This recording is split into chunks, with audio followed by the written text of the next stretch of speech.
back to the Accommodation Show. I'm pumped to welcome back Jules Brooke, who we talked to last year during the height of the pandemic and lockdowns. She came and gave us incredible value for our community. We were talking about PR. Welcome to the show, Jules. Thank you so much, Bart. It's great to be here.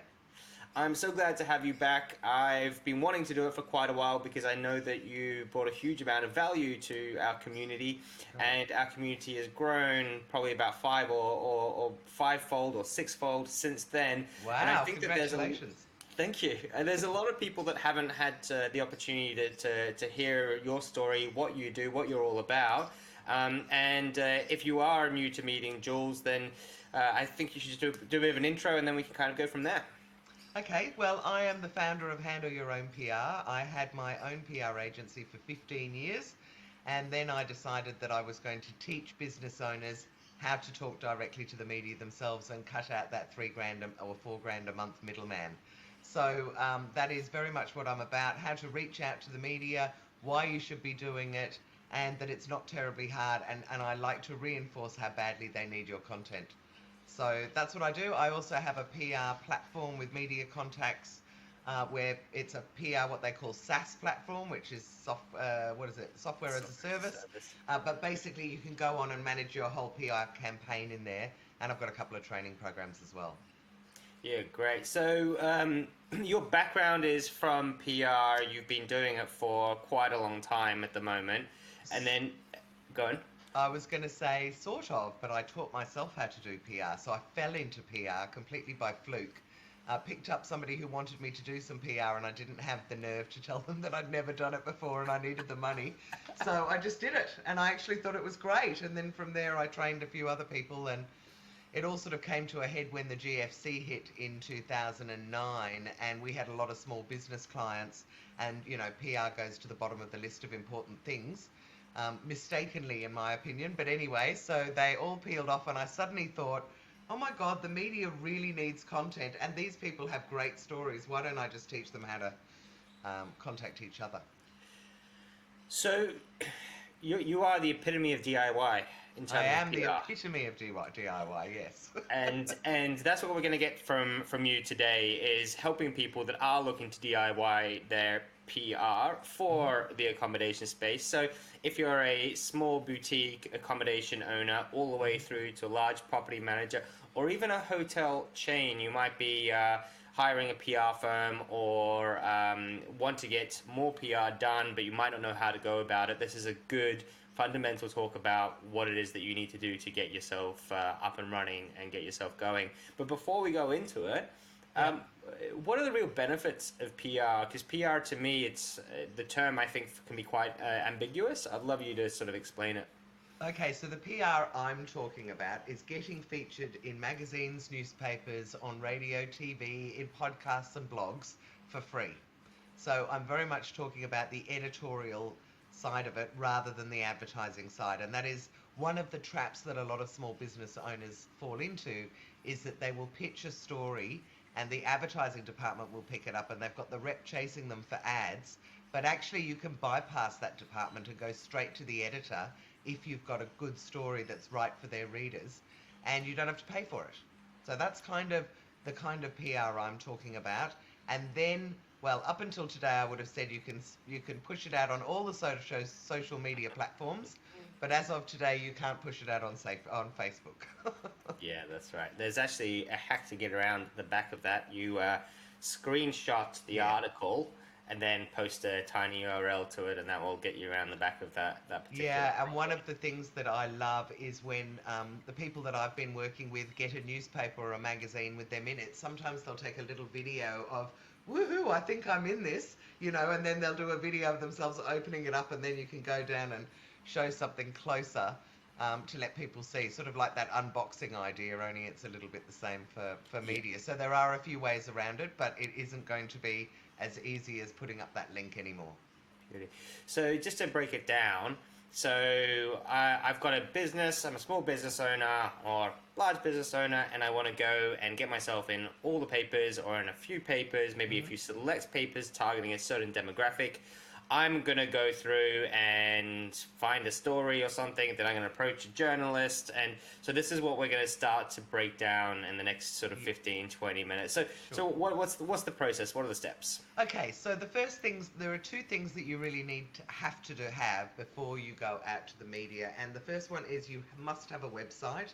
Now, I'm probably teaching people to suck eggs because I'm sure most people have a website, but there is almost no point doing PR if you can't drive people to a website, because it's highly unlikely that any journalist is going to put your email address or any other way for people to contact you other than a website. So that's the first thing. And then the second thing that is really important, and a lot of people forget about it, is that you need photography. Because if you think about it, these days, if you look at any article anywhere, whether it's in a magazine, whether it's online, you will always see that there is an image that goes with it. And if you don't provide it to the journalist, they have to go and find it themselves.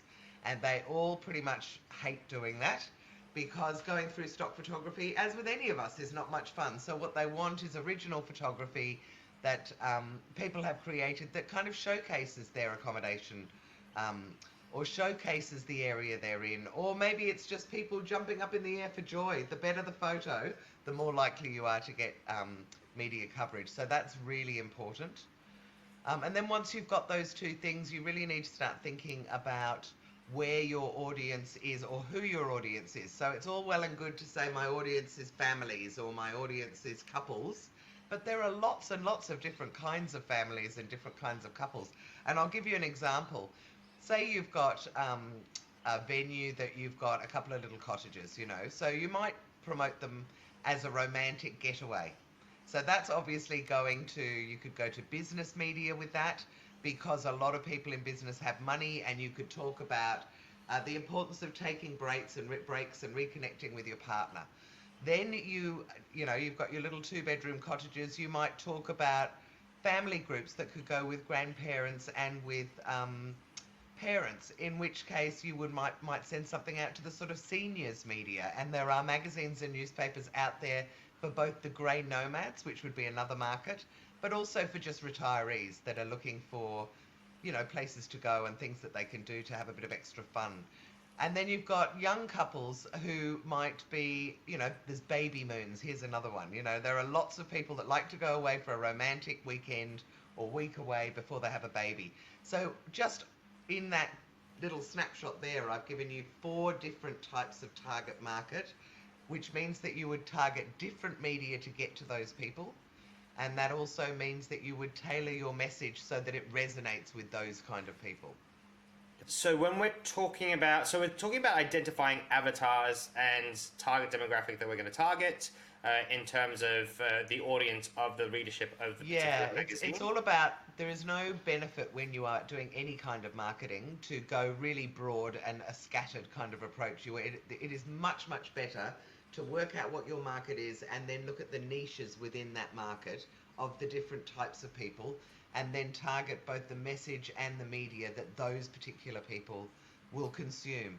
So for instance, if you wanted to get to young families and maybe baby mooners, you'd be thinking about maybe daytime television. You might be thinking about some of the parenting media. If you wanted to get to old people, and I am one of them, so I don't really, when I say old, I use the term loosely, but you might go to the seniors media, you might go to Women's Weekly, you'd be going to magazines and newspapers. There are things out there for baby boomers, there are blogs out there for grey nomads, and the thing is that people, I think, in your industry, in the main, are reasonably, and please don't take this wrong, but reasonably unsophisticated about PR and how they can use it. And that means that those media are not getting bombarded with stories from accommodation owners. They're only getting stuff from PRs. And what every journalist will tell you is they want to talk to the business owners. So you've got a huge opportunity to go out to the media. You just need to make sure that you're not going to go out to Mother and Baby magazine and talk about grandparents or talk about young business couples. You just need to pick the right media with the right message, put a great photo with it and send it off, and don't get caught up in the trap where the advertising rep rings you and goes, oh, we'll do the story if you take an ad. You don't have to do that at all. This is my stock standard. This is my little hint for everyone. My stock standard response if I hear from advertising is I say, thank you very much. I don't really have the budget for it at the moment, which is why I'm doing PR. I actually think this story is really relevant to your readers. And if you run it and I get a great response, then as soon as I have a budget, you're going to be the first person I come back to spend money. And what you'll find is they go scurrying off to the editor and they go, quickly run that story because then I'm going to see if they'll do an ad afterwards. So you'll at least get the one story in. What a nugget there, Jules. There you That's go. amazing. That's really great. And another one that you just thrown in my way of how to engage the salespeople to get a benefit to them of actually working with you, rather than sort of just cutting it off at the knees and say, well, I don't have budget. And they go, well, you'll never have budget then. So they'll even bury you deeper. That's right. Whereas you work with you. Yeah, tantalize them, dangle a little carrot and say, if you do it and I get a really good response, I'll let you know. And that's exactly where I'll be coming back to advertise. And they won't be able to resist. Okay, so from my perspective, and ever since that I met you, maybe almost 2 years ago now, or maybe a year and a half, one of the things that I've been doing is quite proactively, whenever I see articles or I see any kind of media which I think would be relevant to me, even awards and competitions, and sort of broadening up my horizons, I've kind of got a clipboard that I just put everything in, and I'm like, okay, next time I have something to say, I'm going to approach these particular journalists. Great idea. Because that way I've already got the database. So for me, a lot of this stuff, it's not particularly about writing the article, which is important, which is the second part, but then also making sure that we've got the right people that we're talking to, start to build those networks and those relationships that can be quite strong. Because one thing that I do know with PR is that generally, not only a journalist overwhelmed, but also the journalist would typically talk to the people that they already know rather than trying to find someone new to go and get, quotes. Well, yes and no. I just want to address that because if you don't know any journalists, I don't want you to be put off. Journalists are looking for stories. So it's really about how you promote yourself and making sure it doesn't look like an ad. And that is the biggest mistake that business owners make, is they lead with, guess what, we've got all this great stuff and we've got swimming pools and we've got, Sunday roasts or whatever. Nobody really cares about anything that anyone else's business has got unless they can relate it to themselves. So you need to be talking in your media release, which by the way is only about 500 words. It's not a long epistle. If you're an accommodation, I would like to think that you have got some great photography, so you send that with it as well. But really, as long as you can come up with a great angle, which might be, let's go back to the little 2 cottages that people have got for couples. You might be, like as I said earlier, it might be before the baby comes, everyone should have a baby moon, and here are 4 types of accommodation that you should look at, or here's how to choose the best one. Anything that you can do where you're advising people and helping them avoid making mistakes or to make decisions always goes down well in the media. And I'll just say one more thing, and that is you need to write the whole media release. So in the olden days, we used to go to newspapers and we'd say, hi, I've got such and such, and they'd go, great, we'll write the story for you. These days, and particularly post-pandemic, there are so many journalists that have lost their jobs that you need to do that job for them. So Bart, if I was talking about you, you might write a media release, and rather than saying, I've got this, that, and the other, and we think such and such, you would say, Bart Sobies, who is the owner of X accommodation, blah, blah, blah, has noticed over the years that there has been an attrition in the number of grey nomads that are heading down the Mornington Peninsula, blah, blah, blah, blah. So you can see that you're writing it about yourself, but in the third person. You can't do I and me, or otherwise it becomes an opinion piece or something that they know they've got to write, which they don't want to do. That's a sales hack 101 as well for anyone that's in the sales world, because that was one of the first things I learned when I kind of moved from a lot of spoken sales to actually doing a lot more written work. I'd always find that I'm talking like I, we, and I had the sales manager almost like with a ruler coming around and wrapping us over the knuckles if we used I or we.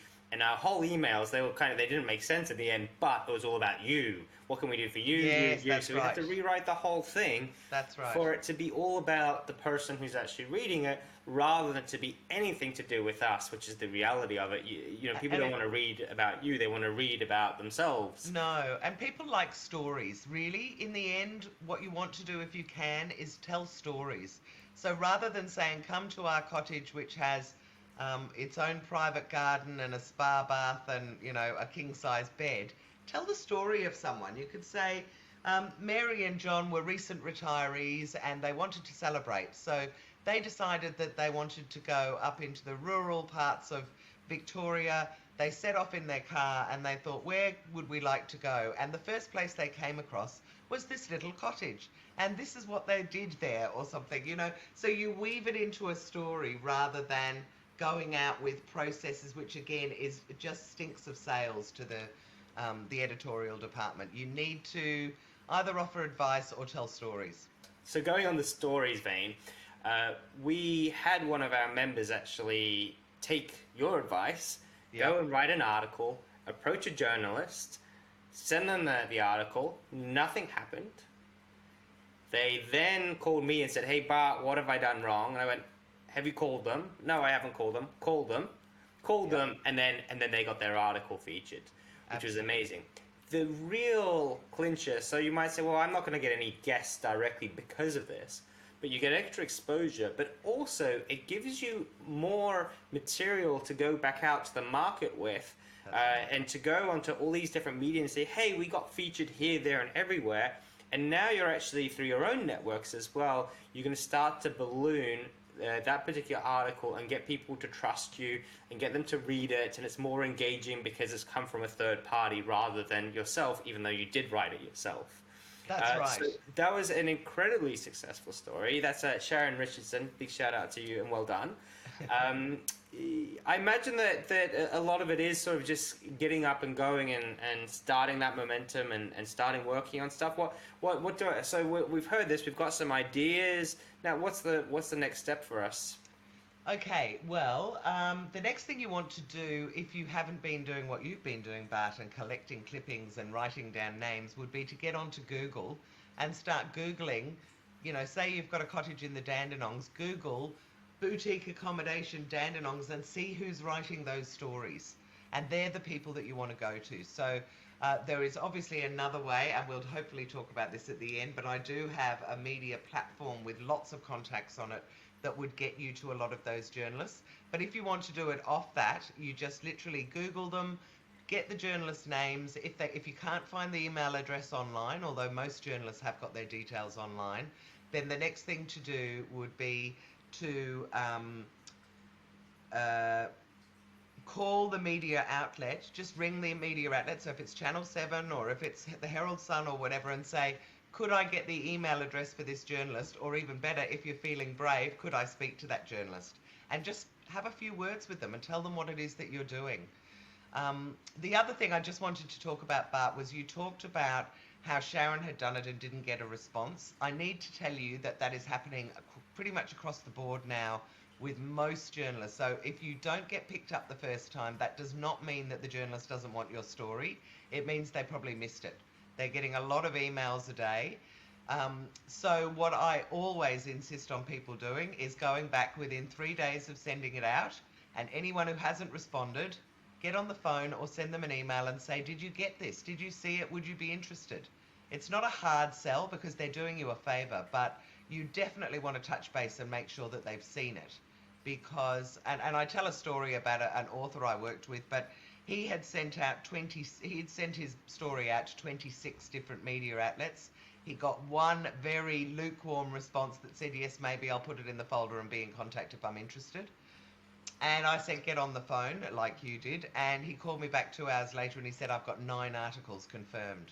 And that was the difference between doing the follow-up or not following up.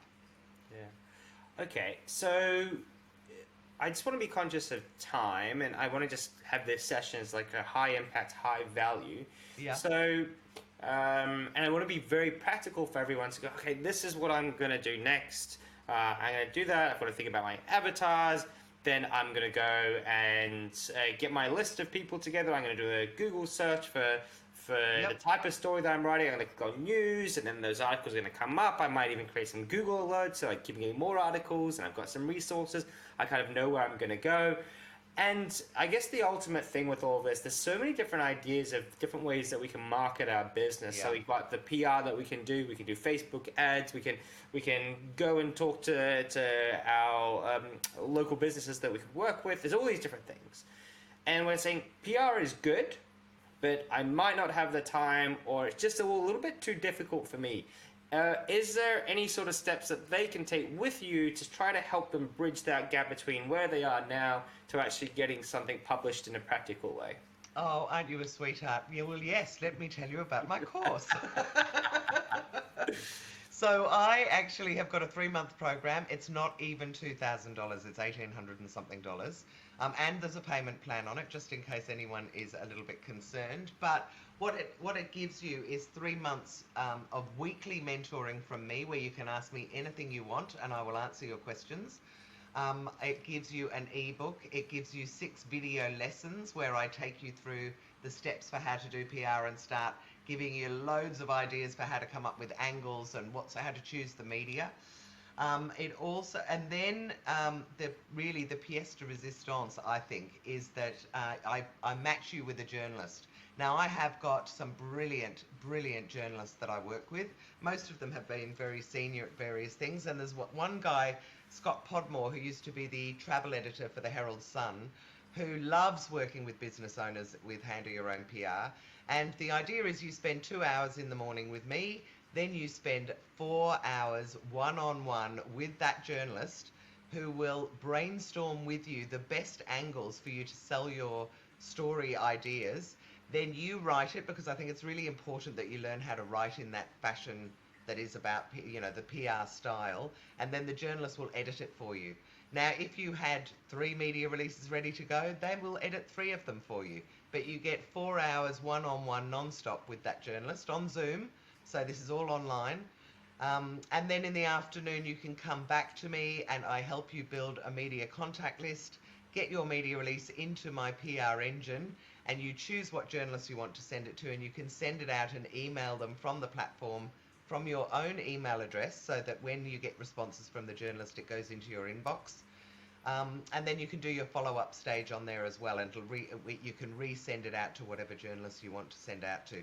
Plus, there's a whole lot of other bits and pieces, but that's pretty much the crux of it. I've got like a 98% success rate with this one, because let me tell you, if a journalist has helped you write your story, then you know that it's ready for the media. So it nearly always works. But yes, that's what I do. Or if people know what they're doing and they just want the media contacts, I've also got just the PR engine, and you can subscribe to that. And it's only $350 a quarter, so very affordable. So for that 1,800, it's kind of the way that I look at it. It's like you were joining a course, right? Like you're getting all this education, all this knowledge that you can use forever. And you might decide that PR isn't your thing, or you might decide, hey, hold on, this isn't so difficult. It's something that I need to know. And then not only that, you're also going to get an outcome of having your first article done, having more help to get there. You'll be sending out your release, and so you've got an actual tangible result, as well as all the education that you're actually getting. Because I have and a it's, thing. from a value point of going. No, I was just going to say, I absolutely loathe courses where they load you up with a whole lot of theory and you walk away, and the next day, or even worse, 3 days later, you look at it and go, I can't even remember where to start. So everyone who works with me, I make you do it while you're with me, so that if you're having problems, I am there to help you and answer those problems. And also, I put you in touch with amazing journalists who are always happy to help, and they are very invested in helping the business owners get the media coverage that they want. Okay, and then in terms of audience, so it kind of really does apply to anyone. So if you're a property manager, if your staff in a hotel need help with PR and understanding it all, this would be very relevant. If you're a small hotel operator, or if you've got a campsite or whatever it is, you will find benefit in this, in upskilling yourself to understand how it all works and to create some articles and have a good time doing it as well. Yeah, absolutely. I mean, I've helped people bring their PR in-house. I've helped large organisations and small organisations. The only thing I guess I would love to leave everyone with is the understanding that PR is almost as good as word of mouth when it comes to recommendations, because somebody else is telling people how great your business is. Now, whether you've written that article or not, whoever reads it thinks the journalist has written it. So it gives you that amazing third party endorsement. It builds trust. It tends to position you as a leader in your particular field or a leader in your area, because rightly or wrongly, we all think journalists go and look for the best businesses to feature rather than being on the receiving end of a whole lot of pitches. And so it can be incredibly powerful. It lasts forever on Google because the media outlet will, post up the link and you will have that forever. There are interviews that I have done and articles that I have written in 2010 that still come up on page 2 of my Google search if you search for me. So it really, really works. And whether I teach you, you learn yourself, or you get a PR agency to do it, I would highly recommend that everybody give it a go. It's really a very powerful form of marketing, and there's a lot you can do with it once you're finished. So you can't do much with an ad once you've finished running it. But if you've got an article, you can put it on your website, you can put it out in a newsletter, you can put it all over the place. You can print copies of it and deliver it to people in the rooms that are staying at your place if you want to. That's so good. Jules, I'm going to leave you at that. Thank you so much once again for popping on. I'll probably hit you up in 6 months and say, let's do another one. Yes, Let's do I'm always up for it. Let's talk about this sort of stuff, because it's of high value and super relevant to people to get out there. Free marketing, there's nothing like it. That's right. Thank you for all the tips. If you want to find Jules, then where are we hunting again? So handle your PR? Yeah, the best place to go is handle your own PR, and it is literally spelt exactly the way that you would say it, HANDLEYOUROWN PR.com.au. And you will also find me all over LinkedIn and Facebook if you want to get in touch with me that way. And I'll include everything in the show notes for everybody. Is there any final words or anything that I can do for you? No, I would just love everyone to give it a go. And if you do manage to get coverage, please let me know, and if I've had an influence on you, and I will share it all over my social media as well. But I don't think that there's a lot of smaller businesses that are actually doing PR in the accommodation space, and I think it's wide open for people to be sending stuff in. So just give it a go. The worst thing that'll happen is you don't get it, in which case you can use it for your marketing. But you might get picked up and it'll make a big difference to your business. Beautiful. Thank you once again. Really appreciate it. My pleasure.